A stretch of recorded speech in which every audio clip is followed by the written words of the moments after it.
Mula sa News Headquarters ng Pilipinas, Aksyon Weather.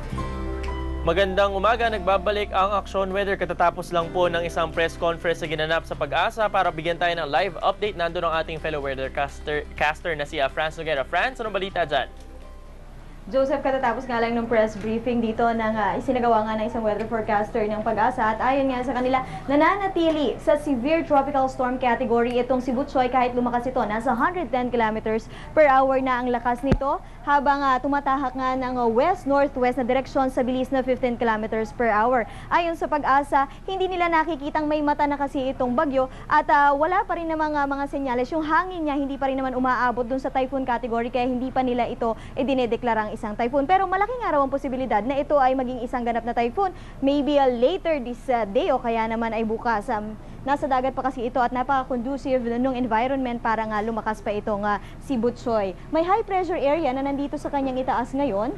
At ito yung dahilan kung bakit medyo bumagal itong bagyo. Inaasahan naman, nakikita ng Pag-asa na itong high pressure area na ito magre-recede ito sa mga susunod na araw para makadaan itong si Butchoy. Pero hindi rin nga malabo yung posibilidad na baka hindi mag-giveaway itong high pressure area na to at dumikit si Butchoy dito sa kalupaan ng bansa. Kaya pinananatiling alerto at pinag-iingat pa rin yung ating mga kababayan. Sa ngayon, wala pang direktang epekto itong bagyo. Ang nakakapagpaulan pa lang dito sa Luzon ay ang southwest monsoon, yung tinatawag din nating habagat. Light to moderate rains ang bibigay niyan, pero dahil nga ilang araw ng sunod-sunod ang pag-ulan, posible pa rin ang mga flash flood at landslide. Kaya ang Pag-asa, buong bansa pa rin nakataas. May warning tungkol dyan sa mga biglaang pagbaha at pagguho ng lupa. Joseph?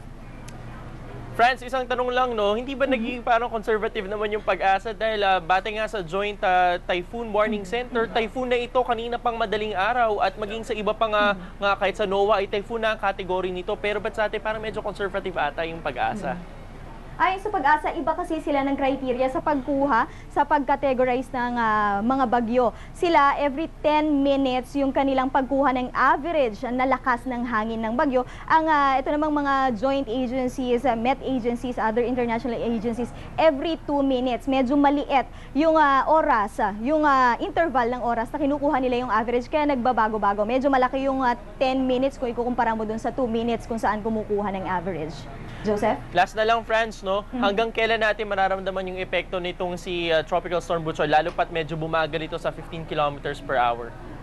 Ngayong araw, wala pa siyang epekto. Pero this weekend, asahan na magsisimula na itong humila ng habagat. At syempre, maapektuhan yan itong Visayas at ang Luzon area. Kapag yung ganitong bagal niya, baka Tuesday next week pa siya lumabas ng Philippine Area of Responsibility. Kung bibilis naman siya, mag-giveaway itong high pressure area.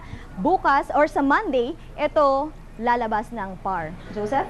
Maraming salamat mula sa Pag-asa, si Franz Noguera. Mga kapatid, dagdagan ko lang yung sinasabi ni Franz. No, ngayong hapon may nakikita tayong kaulapan na magbabagsak na mahigit 10 mm per hour na pag-ulan sa kanlurang bahagi ng Luzon. Kaya pinag-iingat po natin ang mga kapatid natin dyan. Para naman po sa karagdagang pang weather updates, bisitahin nyo lang po ang www.interaction.com/weather. Magbabalik po ang Action Weather makalipas ang isang oras. Ako po, si Joseph Ubalde. Mula sa News Headquarters ng Pilipinas, Aksyon Weather.